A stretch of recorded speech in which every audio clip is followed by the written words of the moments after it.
Instead of me trying to fit into the wine industry, I need to do my own thing. I need to be confident and not necessarily trying to fit in. People in general, we try to fit into this group. It doesn't always fit. I really want to just do the best job that I can. I want to learn to become a great farmer. I want to learn to be a great winemaker. It's not going to be traditional, probably with what you're used to seeing. I'm okay with that.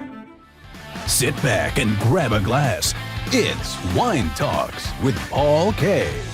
Hey, welcome to Wine Talks with Paul K. And we are in studio today in beautiful Southern California, about to have a conversation with Stephanie Franklin out in Shankleville, Texas. Introductions in just a moment. Wine Talks, of course, available on iHeartRadio, Pandora, Spotify, wherever you hang out for podcasting. But now while we're here to have a conversation with the other Stephanie Franklin. Welcome to the show. Thank you. Thank you for having me. You know, our pre-call thing that we did was so inspiring. And then in the show that Michael Strahan did with Good Morning America regarding Shankleville, Texas, I got to get that right.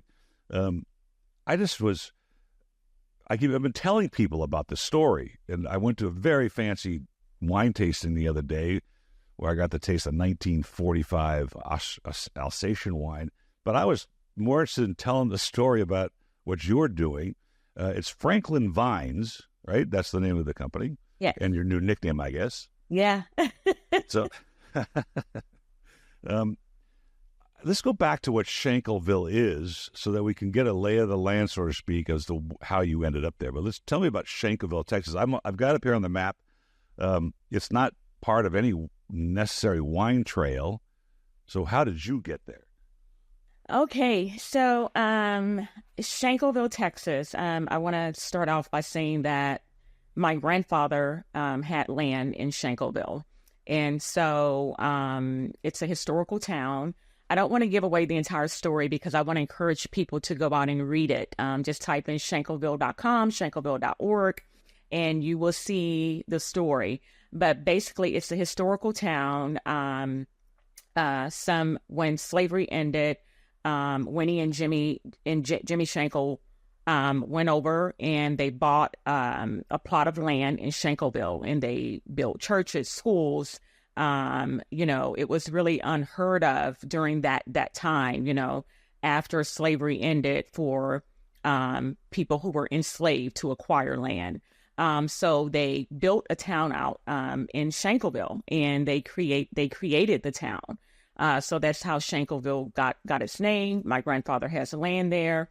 No one was doing anything with the land. And so I decided to plant a vineyard there. Is that an area where you see vineyards? No. Can grapes be grown there? Absolutely. I think the nearest vineyard or winery may be like an hour away. Do they have psychotherapists in the Shankleville, but to have your head examined about, just. I know. All of my wine friends, I'm like, can y'all talk me out of this? And, they gave me the good, the bad, and the ugly, but I wasn't afraid. I just kept going. And I know I have some challenges ahead, but I think it's going to be great.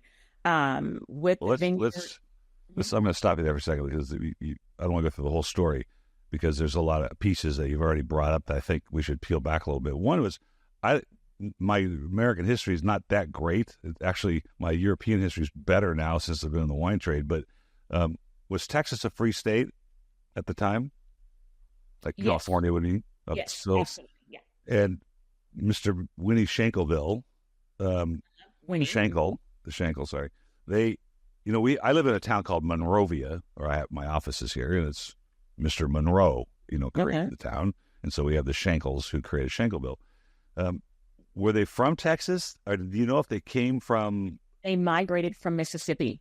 Oh, I see. That's why. Mm-hmm.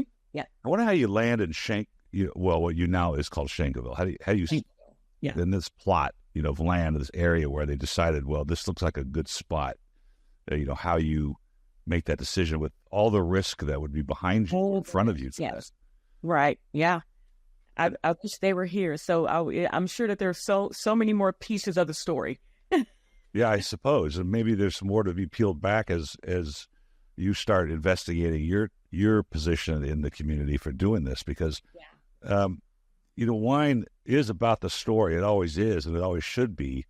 And we talked about this the other day, that, the story is not that I got it for $10 on the internet or $5 on the internet. The story is there's this woman in Shankleville, Texas, who decided to go back to her roots and create wine, and you're drinking this history in a bottle. And nothing hit me as poignant as that as when I tasted this 1945 wine the other day. And this is where I'm like, wow, what you're doing is truly an inspiration to the trade to have this story, and people can taste this piece of history.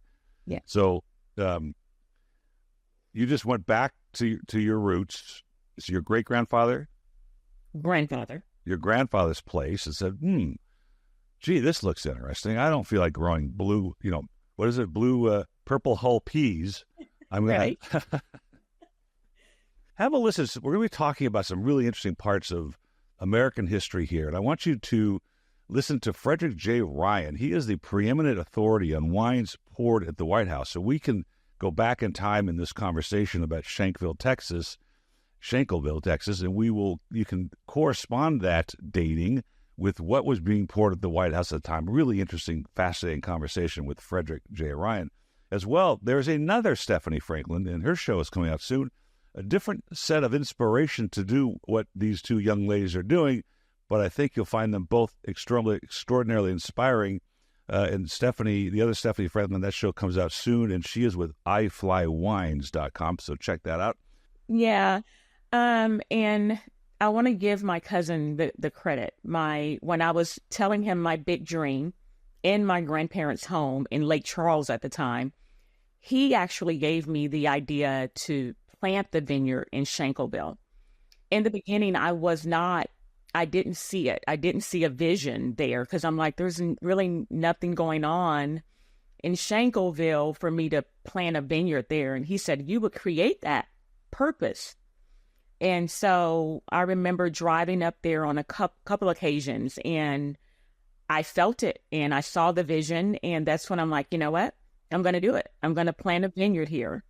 And I started doing the research, partner with A&M for soil testings, and here I am. Well, that's, I don't know if you could thank your cousin or shoot him, but one of the two. And I'm just joking. Absolutely. Because I still think this is probably one of the most inspiring stories I've heard in a long time in this trade. So I'm really excited to peel it back further. But, were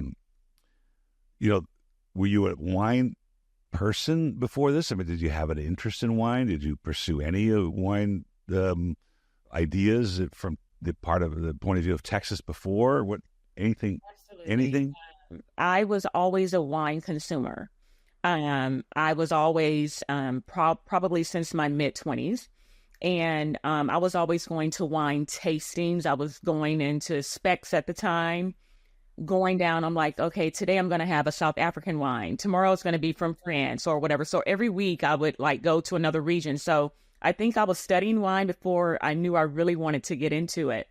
In 2020, when COVID hit, I was laid off from a corporate job that allowed me to dive deeper into my wine studies. So I have WSET 1, 2, and about to test for 3. And so I knew I wanted the second half of my life to be something rewarding, something enjoyable. And I remember sitting in my WSET 3 class, and I'm like, I'm going to plant a vineyard and I want to make wine. And that's how it all kind of came together. And that's how Franklin Vines was formed. That day, I think it was 2019. Is when I think that's why we do this, why we go to corporate America or whatever we do. We graduate from college or high school and we go to work. And I suppose a lot of people never get this opportunity to. And so maybe COVID was a blessing for you in that gave you a chance to regroup and then look at what's going on. And the other Stephanie Franklin, which we spoke about before, exactly the same thing, sitting in a room talking to her friends. You're talking to your cousin, and all of a sudden this dream comes true. And it's like, yeah, you know what? I think I've paid my dues to myself to get the chance to do something that I've always wanted to do or was inspired to do. And I guess it happened to me. I worked at corporate America, and my dad said, I'm going to sell the company. I have an offer on the table. Maybe you should come look at it. And fell in love with the product right away. And so was the WSET pursuit now for for the listeners, it's the Wine Spirits Education Trust. Yes. Was that for maybe to get yourself a little background, a little understanding of what it's all about? Is that because it's not a school for enology where you're actually studying manufacturing. No, you're studying not at all. So when I knew I wanted to do something in wine at that time, I had no idea what it was. Didn't know that we had a Texas wine school in Houston. And so I enrolled. I'm like, okay, I'm going to take WSET 1. I was looking at the curriculum. I'm like, I think I know a lot of WSET 1, but it was a great overview of my wine studies with me alone, drinking wine on my own and learning, when I'm smelling and tasting and seeing. And so I just started. I wanted to jump in. I was excited about learning and getting some type of certification. And so do I need WSET 3 now or WSET 2? Not necessarily, but, I paid for the class. Wine education is very expensive. And I am planning on going to, I was accepted at Texas Tech for their viticulture and enology program. So that's next. Wow. That's exciting. It's very exciting. So you sat down, you saw this land. Is it a hilly land? Is it a valley? Is it a ridge? Is it flat? Wow. Is it flat is it a plateau, I suppose, just? When I decided to plant the vineyard there, I didn't go into it thinking, oh, I want to plant a specific varietal, because I knew I would have some challenges in East Texas. And so partnered with the viticulturist, and he gave me some varietals that I should think about planting that would survive the Texas heat. And so I'm glad I backed into it that way, because I didn't want to be disappointed. So. Well, that was brilliant, really. And it's kind of interesting you say that, because the concept of the new world of wine, which is America's new world, South America, whatever, we've talked about this before, but you get to do that, right? Certainly in Shankleville doesn't have appellation rules about what you can grow. Right. In fact, they're not even sure what an appellation is yet. So, that could be the next step. Federal recognition of Shankleville as a grape growing region. But hiring an enologist or a nurseryman, so to speak, to say, look, this is what's going to grow. And you ended up with some really interesting varietals for the listeners. Tell us what they said would be compatible grapes for that area. Absolutely. Black Spanish was the number one. Really? Probably would be the most successful. I'm not a huge fan of Black Spanish, and maybe I shouldn't say I'm not a huge fan. I have not had a Black Spanish that I appreciate yet. Another one was Cabernet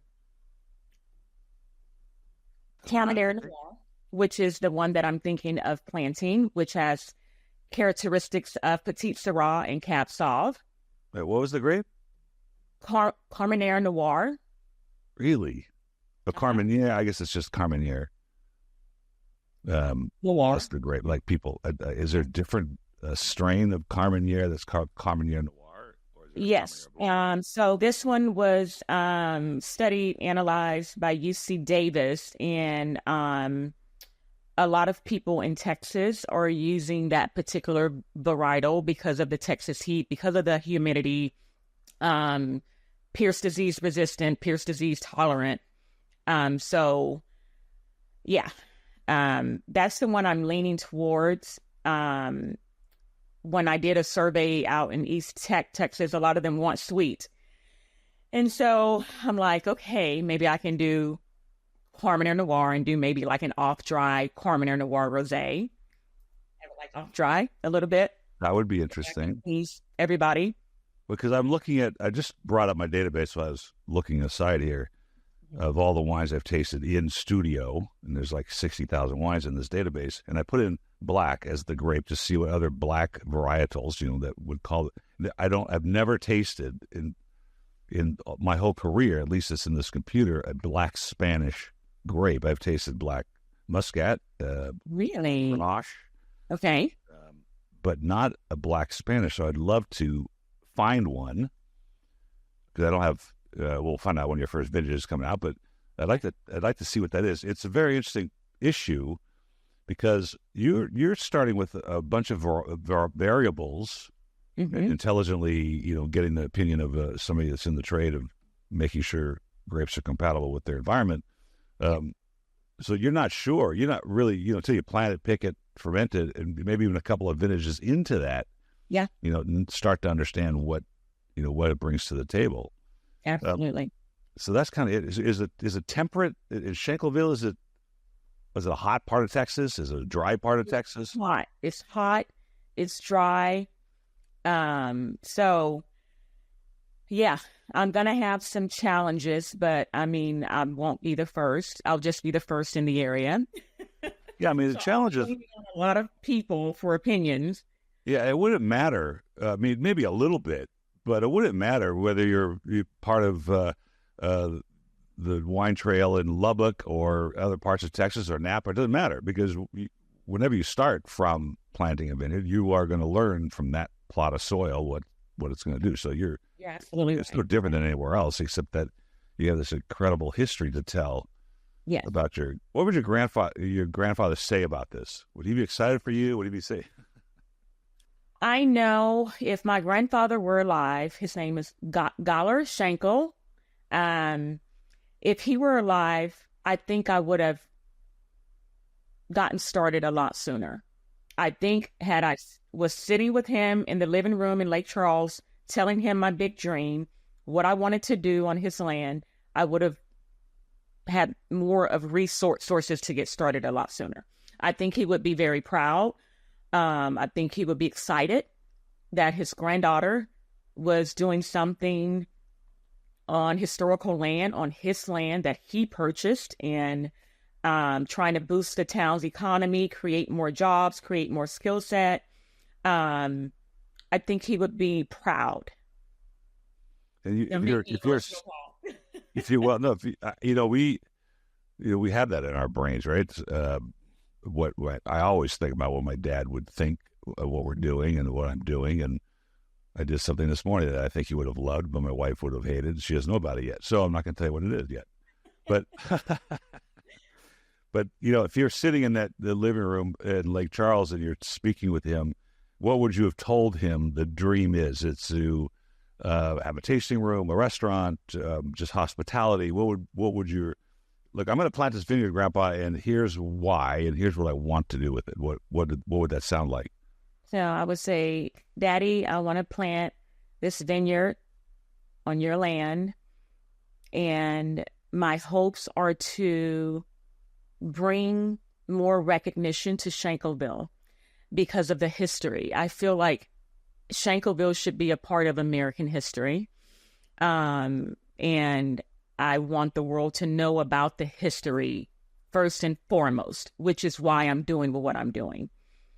And also to encourage women to dream big. And it's never too late to start any dream, considering I got started in my mid-40s. And to boost the town's economy. Was Shankleville probably one of the pioneer post-Civil War African American communities that was founded on the freedom from slavery? Yes, absolutely. Yeah. And how big is it now? I mean, the population. What does the sign say when you drive in? You're now entering Shankleville. I think it's about 3,000. Oh wow! So it's approximately. I could be up. Wow. Your study of WSET, I mean, there's one of the great academic platforms for doing this and understanding wine. Has it encouraged you, discouraged you because of the nature of the industry, or inspire you more to continue? I would say it inspired me more. Especially, I don't come from wine. So it was important for me to hold certifications. I've interned in Napa, I've interned in Texas. It was important for me to start from the ground up. I wanted to get my hands dirty. I wanted to understand every aspect, especially when this huge dream sat in my heart. I wanted to understand from working the production being out there, I was literally the first one out on the production line, waiting for the grapes to come in with the truck.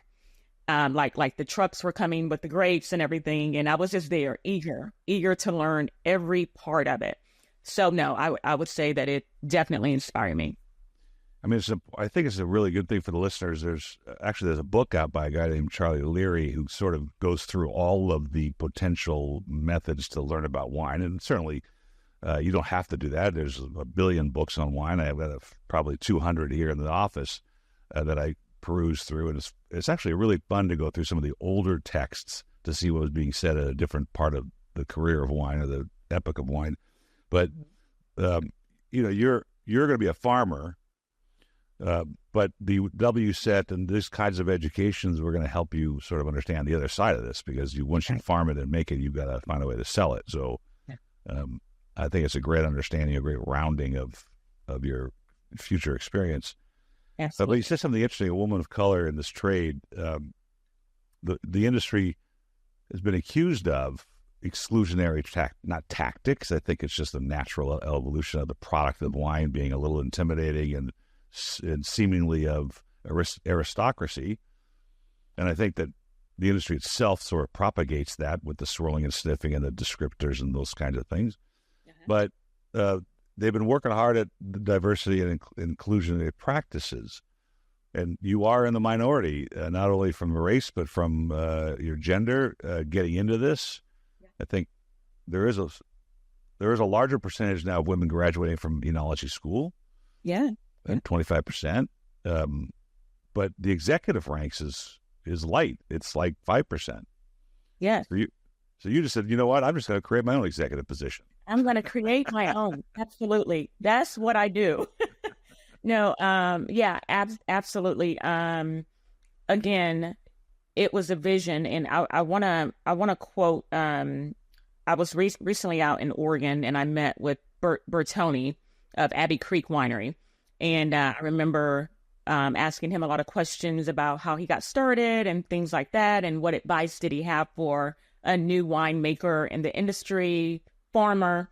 And he said that, instead of me trying to fit into the wine industry, I need to do my own thing. I need to be confident and really just, not necessarily trying to fit in, just do my own thing. Those weren't his exact words, but I appreciated that. I think a lot of us are, people in general, we try to fit into this group, and it doesn't always fit. What I'm doing is not going to fit. And so I really want to just do the best job that I can.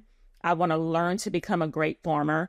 I want to learn to be a great winemaker. It's not going to be traditional. It's not going to be probably what you're used to seeing, and I'm okay with that.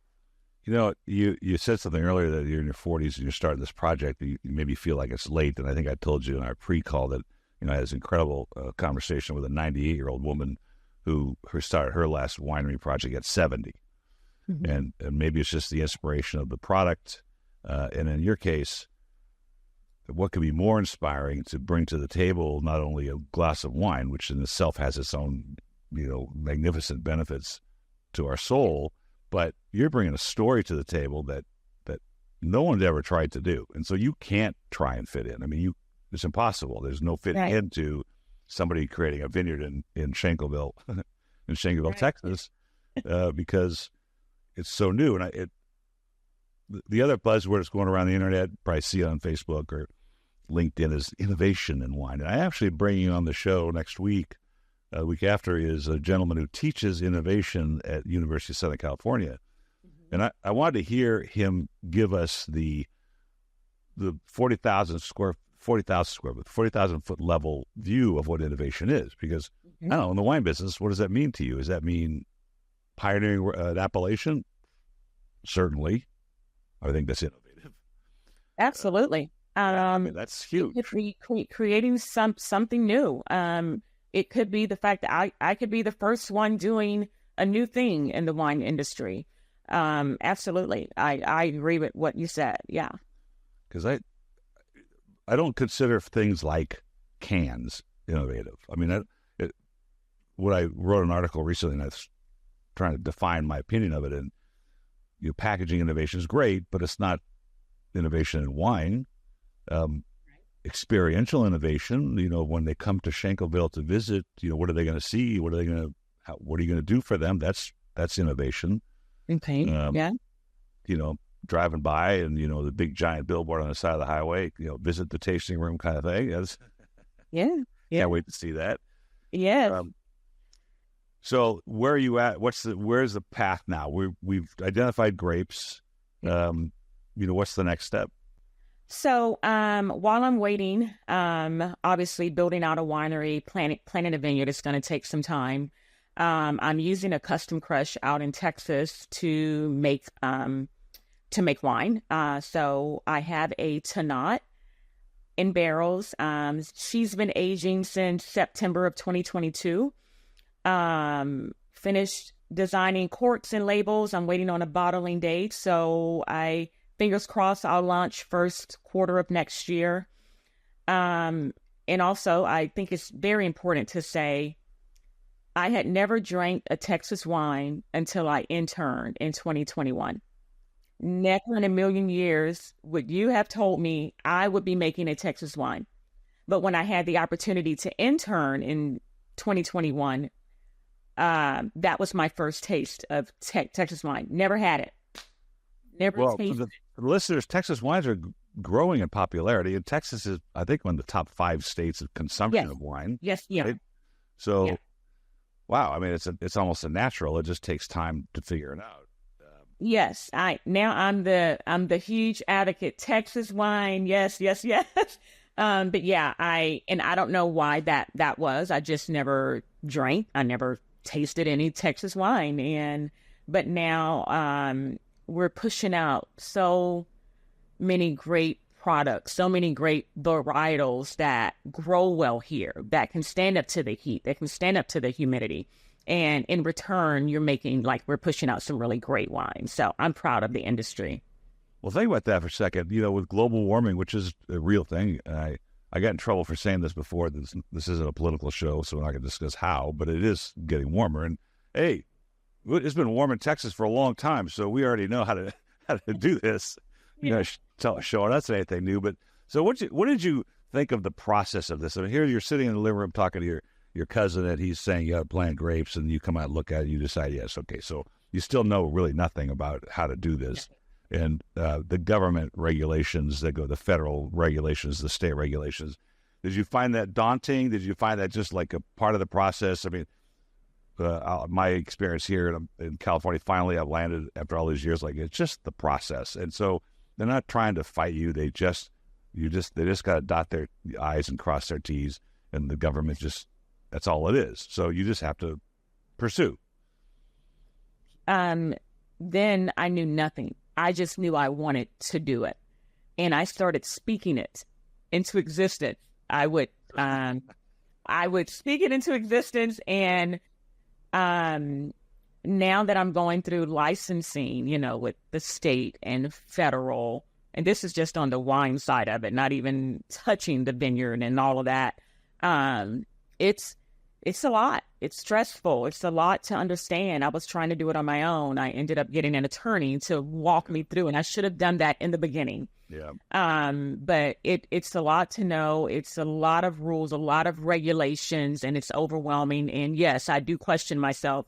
Why am I doing this? Why am I stressing myself out like this? Why all the nights of tears? But I keep pushing. Yeah. That's not, that's what the point I was trying to make. When you encounter the regulations and you will live with them the rest of your career in this industry. Look, post-prohibition rules are really not, they didn't remove prohibition from the rules. They just divided it up into 50 different versions because every state has its restrictions. And so in the beginning, you think of it, and alcohol in California anyway, it's the largest bureaucracy and the most bureaucratic. And you feel like they're all stacking against you. And it's really not personal. You just have to go through the forms, and they're going to kick them back and say, you didn't do this right. And you're like, what are you crazy? And so that's just that's the way it is. And so if you take step back and go, look, I get it. It's not about me. It's just about the process. It's a little easier. But yes, hiring an attorney was critical because the paperwork is endless. Yes. So then label design and things like that. How did you approach that? Did you hire a graphic artist? Did you come up with sort of how you want it to feel, what we want, what we're trying to display here, what it looks like? Absolutely. So one of my good friends is a graphic designer, Penda Romaine. She basically, I was talking about a vision, and she was really trying to take what I was saying and put it into a design. My hat goes off to people, creative folks, because I feel like I'm not creative at all. So I think my design is pretty simple and chic, elegant. I think it was all about me. When my grapes come through in Shankleville, that's going to be a completely different design feel, because it will no longer be about me at that point. It will be about the community, and I'll probably get the community involved on the design and what represents Shankleville and things like that. So that it's going to be really exciting. I feel it, I see it, and I have a strong vision, and I know it's going to be successful. So, well, you, like I said earlier, the passion it takes to do this, anything remotely suggesting wine is a passionate project. Hospitality, restaurants, all those things are so hard and require that the only way you can get through it is this amazing drive, which you already have. And you might go through a label iteration here or there as time goes on. And I love the fact that you sat with her and you came up with sort of the concept, the feelings I'm trying to convey, and not just create a label. I've created probably 30 labels here, but none of them were from a passionate standpoint. They were like, I need a brand tomorrow, and let's come up with a name and do something with it and put it in the street because it was good wine and I just needed a brand. Yeah. In this case, you want people to look at that bottle and feel something, and then feel more when they taste it. Absolutely. And until my winery and everything gets built out in Shankleville, all of the Texas wine that I'm making will be dedicated to Shankleville. So the next time I'm on your show, I'll have my bottle, and there's a dedication on the back of the bottle to Shankleville. So I'm hoping for part of the proceeds for that can help go to what I'm doing to that initiative. I think when we come to Shankleville, we'll come to Shankleville International Airport, fly direct from LAX, I'm sure, and and come to the grand opening. I mean, this is just so interesting to me. Yeah, there was nothing was planted on this property before, just trees and whatever, hay, nothing, vegetation of some sort. So that kind of in itself makes it organic now, doesn't it?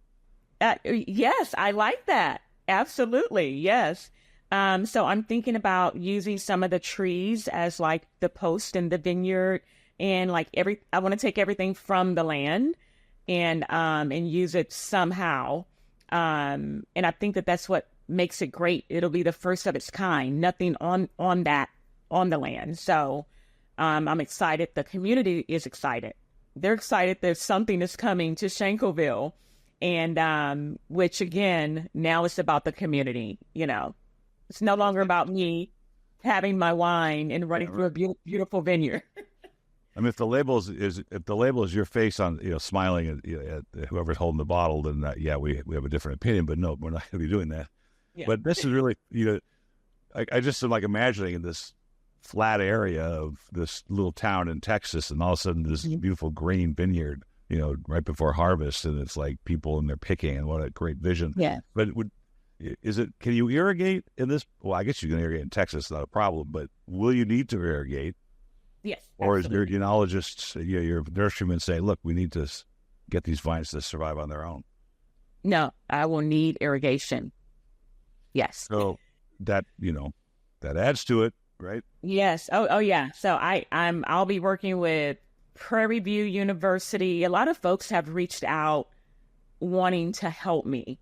And that's the blessing in all of this. Like, I'm literally getting so much support from like the agriculture aspect of it. And so I'm very blessed in that way. So, That's kind of an interesting idea, right? You have these universities or, tech schools on to participate, and they get to put their name on it too. Absolutely. And maybe you get, maybe it's an internship for somebody at the school to come and take care for the vines. But have you given thought to, I guess you will, with discussions with these groups about, and I'll give you my thought, whether it's organic or biodynamic versus using herbicides, pesticides, and I was recently asked that question, and I think it would be a little difficult to be, I don't know that anyone is 100% organic, maybe. I think it would be difficult in that area to be 100% organic, but there are some things that I can consider doing. Like maybe, I go to a screw top and not necessarily a quart. Like these are things that I need to think through now. And maybe I just set the standard. I can do that. I'm just now starting. So I can really implement those things now. So yeah, I need to figure some things out. Yeah.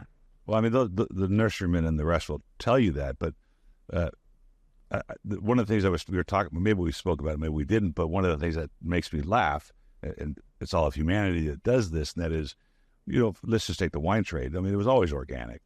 The monks didn't have this stuff, the Bordelais, the Burgundians, and then even America in the late 1800s, we didn't have pesticides. So it was always organic. And then we started spraying the fields. Our wheat throughout the country is clobbered with that stuff. And then now we're growing organic again, and we loud ourselves and pat ourselves on the back like how great it is. And a lot of the organic and biodynamic wines that came through here 10, 15 years ago when it became popular again were bad because they didn't know how to do it. But that's only because we let it go for so long we didn't do it. And here you are at the cusp of it. And I think probably today's moniker is minimal intervention.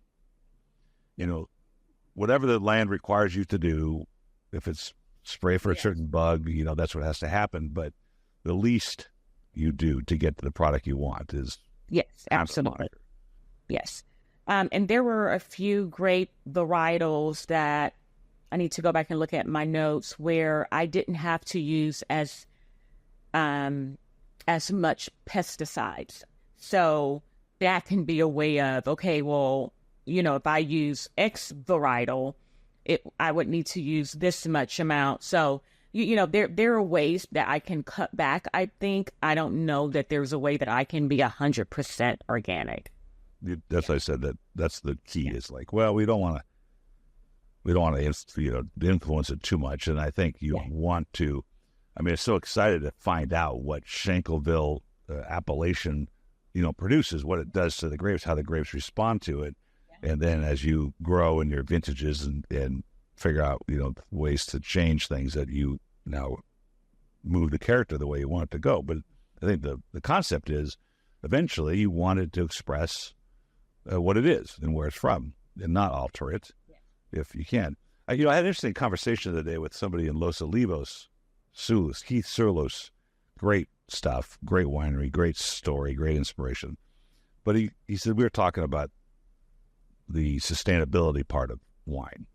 And that's a little probably more expensive and harder to do when you start, which is create the sustainable systems where you have, solar thing and recycled water and all those things cost a lot of money to do. But he goes, cork is really a recycled bark. I go, yeah, that's a good point. He goes, glass is what? It's recycled sand, silica. I'm like, you're right. It's, part of the process because there's a lot of movement into, Tetra Paks and, milk cartons and cans. And I don't consider that innovation. I just consider that social contemporary butchering of the product. But so where are you at exactly now? Now, waiting on a bottling date to bottle my first vintage. Whoa. I wish you could come down to experience I wish I could. That's so fun. Joy. And then the vineyard part, I'm going to have a groundbreaking ceremony. We'll be clearing the land, second week of October. I want to do a groundbreaking ceremony so we can get started. I'll be ordering vines in November, which I'll be on a waiting list because everybody wants the Pierce disease resistant, the Pierce disease tolerant vines in Texas here. So yeah, lots of things on where I'm at.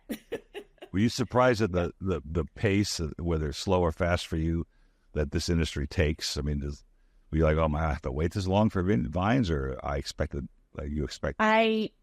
I think I was a little surprised. I thought that they were just going to be readily available, actually. And when they're like, sometimes it's a year waiting on those particular vines, and that's why you got to get your order in early.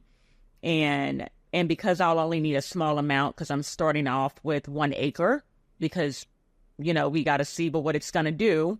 And as you know, it's expensive. So yeah, I was actually surprised. Actually, there used to be a wine called 1 Acre. And the guy, that was the name of the wine because the guy only had 1 acre. I love that, actually. I don't know if it's still around anymore, but I remember tasting it. I think I bought it. I love that. I was up in Napa. I think we talked about this a little bit for the AAAV, the Association of African American Vintners. And I didn't tell you this story years ago, and I forgot what social issue occurred, but I thought, I'm going to try and feature an African American made wine here from California. And when I researched at that time, the association was only a few years old. There were literally like 5 members. And I think the combined quantity of wine wasn't even enough to make, at that time, my minimum purchase, which at the end of my career here would have been plenty for my minimum purchase. But back then, we sold a lot more wine. And so I had a really great opportunity to go to Napa a few months ago and taste through price 75, 85 wines that were all from African-American vintners from all over the country. First table was Virginia, which is a great appellation that's growing. Have you joined that group, and what kind of support are they going to offer? Or can you glean from them, and how's it work? How's that working for you? Absolutely. Yeah. Yes, I am a member. I was like a brand member at the time, and now I'm about to switch over my membership to Winemaker. And so I'm sure I'll be getting more support now. I actually received a call from the guy that started the African American Vintners Association, Mac McDonald, and we had a great conversation. He gave me so much advice, and the takeaway was that he told me he was proud of me for doing the work. And so that meant a lot, and it stuck with me. When I was going through harvest and everything, people were like, why are you doing that? Why are you? And I'm like, because I need to understand. It was important for me to understand how the wine got into the bottle. I wanted to see the grapes. I wanted to understand that part. But yes, so he's been just so inspirational to me, and just, gave me really great advice, on how to succeed and survive and be successful in this industry.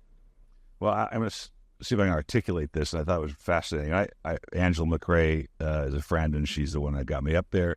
I had a long conversation with, I think it was Phil Long, and he's the COO or something, a CEO, but we were talking about wine. I didn't tell you this the other day, and I don't know, somehow we landed on where we grew up, and I grew up in my early years in Inglewood, and I told him my address, which was 84th Street near the Forum, mm-hmm.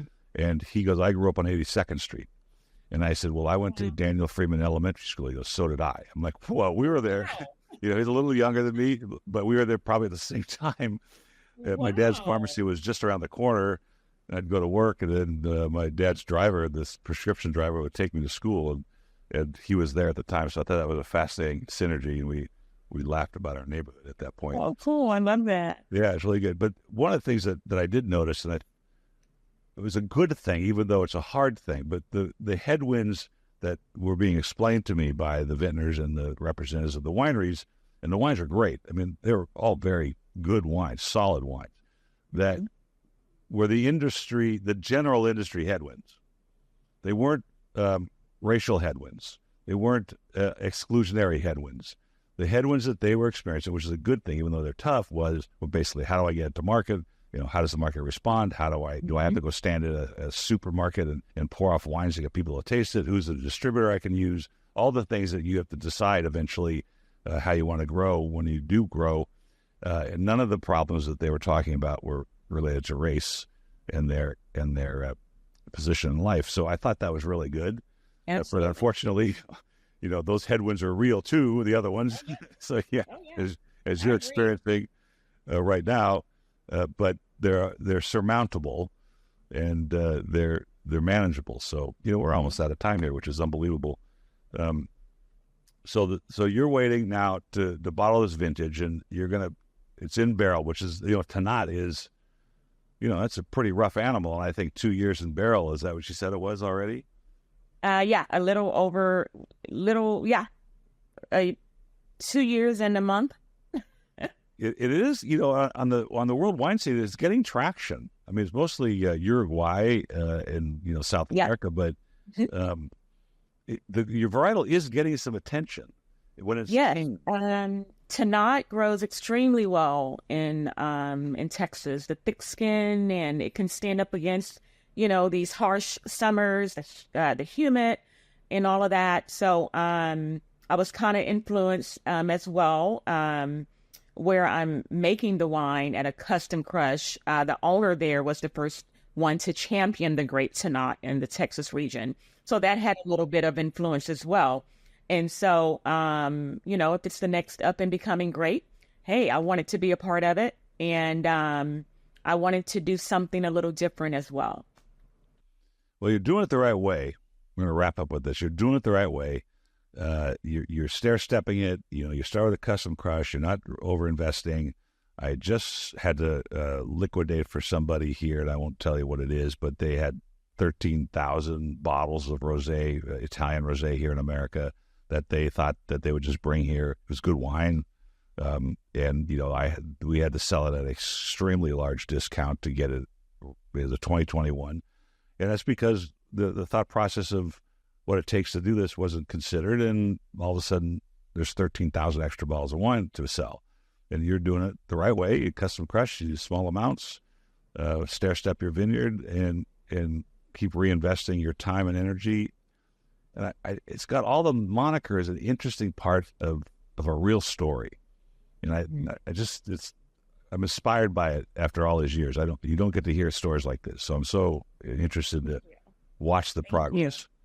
And I will come to a grand opening if I get anywhere near Beaumont.